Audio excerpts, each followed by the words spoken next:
Hey, soulmates, always much to talk about with you. We want to welcome you to FOXSOUL's Black Report. I'm Courtney Hicks. And I'm Nicordelai Corte. Happy Groundhog's Day, everybody. We are honored to stand behind this desk each day to take you on a journey across Black America and the stories that impact our people. Yeah, we're going to bring you our news, our views, and our voice topping today's headlines. It's been nearly 1 month since 13-year-old Karan Blake was shot and killed in Northeast D.C. That's right. Police say Karan was out with 2 others breaking into cars when longtime D.C. Recreation Department worker Jason Lewis opened fire.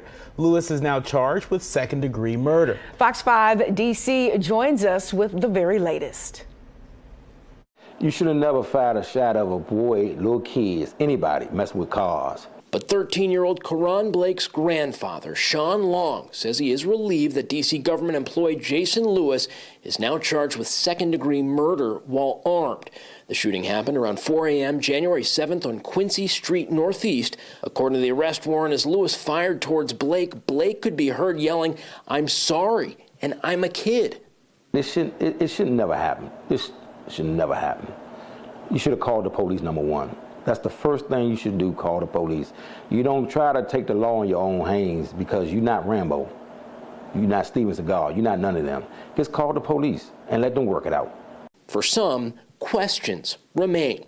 It's a long overdue step. D.C. Councilmember Zachary Parker released this statement Tuesday, saying we are one step closer to holding Karan's killer accountable, but adding he still wants answers about why it took weeks for Lewis to be charged.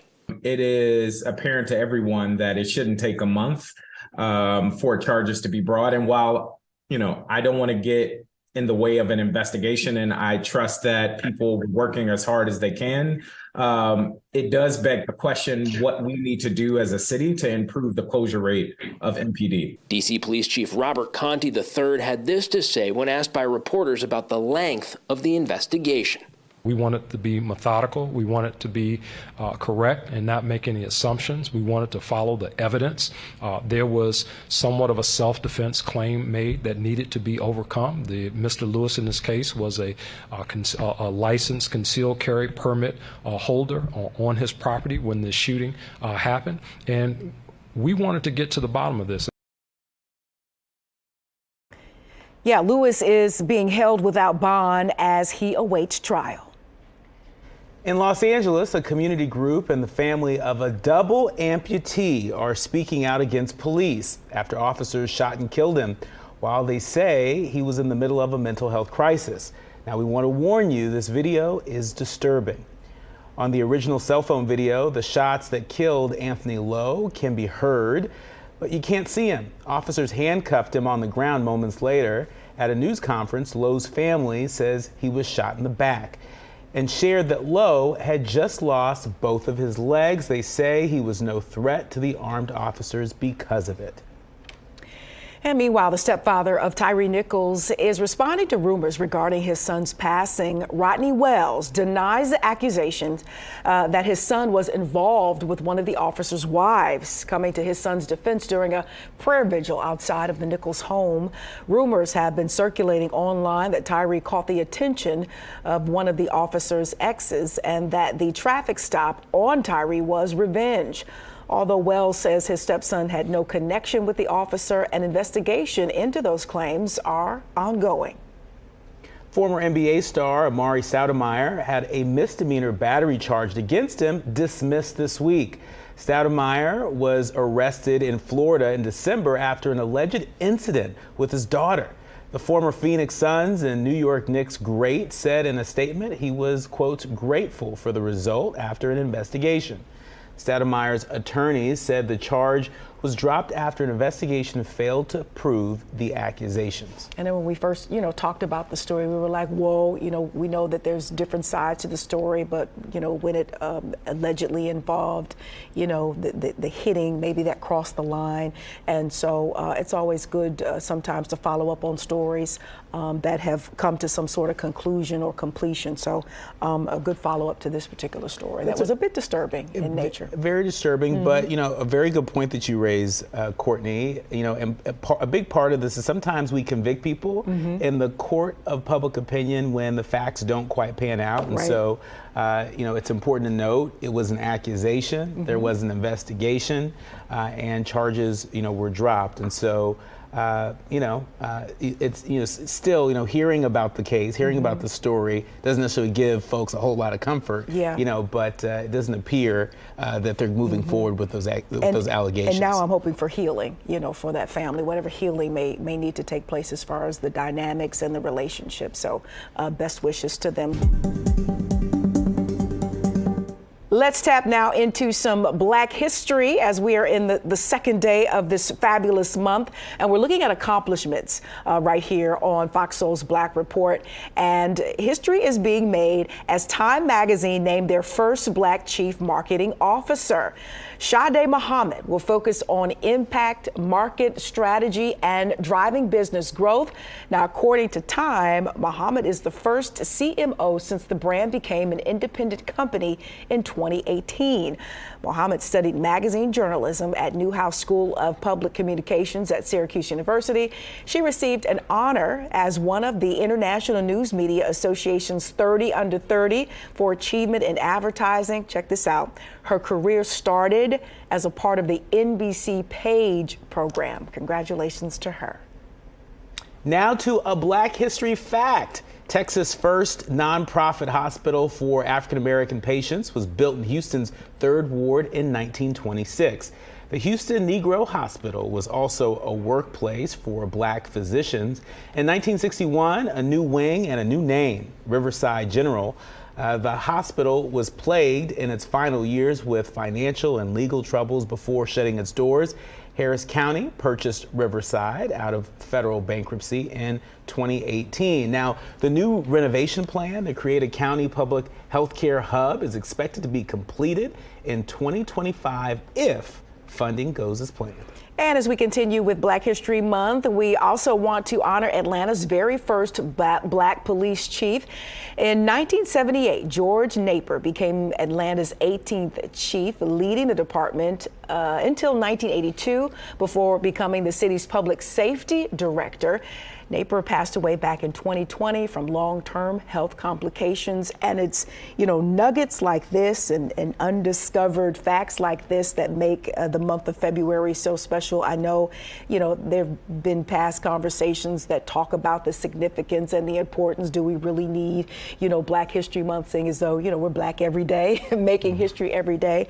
And I think now more than ever, especially with our history being under siege, if you will, and not being valued as it should be as American history, I think February, at least February 2023, Black History February 2023 is more so important now more than ever. Yeah, and it's important also that we remember that, you know, Black history is happening now. And while there have been a lot of historic firsts that we celebrate, like the historic first police chief of Atlanta, that we can't rest on our laurels, right? The fight was never about just becoming historic first, but it was about what do you do when you're in positions of power and influence and authority? What do you do to advance racial justice? What do you do to make the lives of Black folks matter in the work that you do? And so I think that is the call to action for police chiefs across the country as we remember the legacy of this police chief from down in Atlanta. Yeah, so once you earn and gain or appointed the position, what do you do when you're in the position is that next step. And a lot of these stories are examples of what to do once you are put and or elected or receive these positions. So that's why I love tapping back into the history, because a lot of times the stories are blueprints and outlines as to how we can now go about making a difference once we get our just due, if you will. Yeah, and once we're appointed to positions. You're right. And sometimes power and influence. And sometimes we forget, you know, there's a time to lead and to step forward, and sometimes a time to step back and allow the next generation to take their place.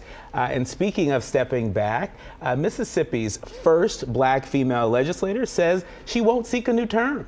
83-year-old Democratic Representative Alice Clark of Jackson announced her decision this week, just one day before candidates' qualifying deadlines in the state. Now, Alice Clark won a March 1985 special election when she became the first black woman legislator, and says, quote, "You can't make a difference unless you're at the table, and I'm glad we finally got to the table."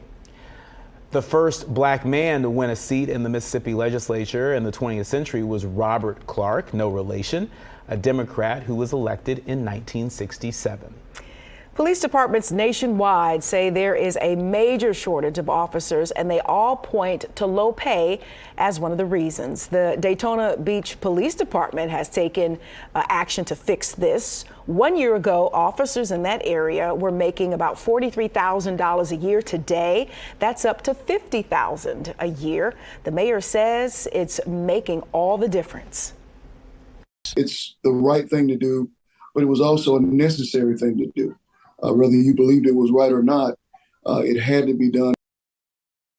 And it appears as though Daytona must be doing something right, as the new incentives filled 25 positions instantly. All right, it's an update to a story we first brought you here on The Black Report from Washington, D.C., where they have enacted a zero-fare bus bill into law. That's right, Mayor Muriel Bowser declined to officially approve the bill, which eliminates the $2 fare for all city buses, adds a dozen 24-hour bus lines starting in July, and calls for a $10 million investment into other service improvements to the bus lines. But the council enacted the proposal without the mayor's signature.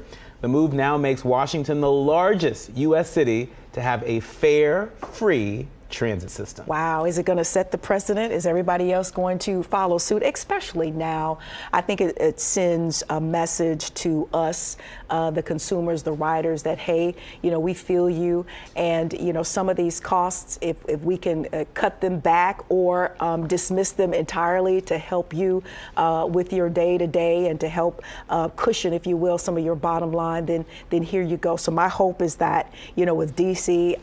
Setting this precedent and leading the way, that other major cities, you know, like Philly, like, you know, Detroit, like Chicago, Seattle, LA, Minneapolis, that, you know, they'll follow suit, because I really think it really makes a difference in the everyday of people's lives. Yeah, and costs and expenses. Yeah, and especially as people are battling with inflation, and we talk a lot about this, you know, government making a material difference in the lives of everyday people. And there are a lot of folks that take public transit. There are a lot of families from across the country that go on family vacations to D.C. to check out the monuments and the museums. And so how great is it that in our nation's capital, folks get to ride fare-free on local transit. This is a part of a movement that's happening across the country, and so hopefully folks take a look at what we're doing back home in the nation's capital and decide to do better wherever it is that they are. And this is also a really major step by the D.C. City Council. It's not often that you hear about the City Council essentially overriding the mayor on any particular issue, and so I think that is definitely huge in and of itself. Of note. Yeah. But hopefully we see a lot more of this. And you know, look, parking tickets in D.C., I know this from experience. Well, yeah. They are high enough, right? And the red light cameras, you know, those are no good either. When I lived there, I stayed out of D.C. Proper, because I just couldn't. I mean, you try to park somewhere and you try to do it right and honestly, and it would be a total fail. It's like, I didn't even see that sign that said this. So it's a good look all the way around. Yeah, as much as we pay for those parking tickets and those red light cameras, we should get something for free. That's all I'm saying. Coming up, it's a major meat recall by one company. We'll tell you just which brands are impacted. Plus, a successful surgery for one pair of black twins. We'll share their story when we return. You're watching Fox Soul's Black Report.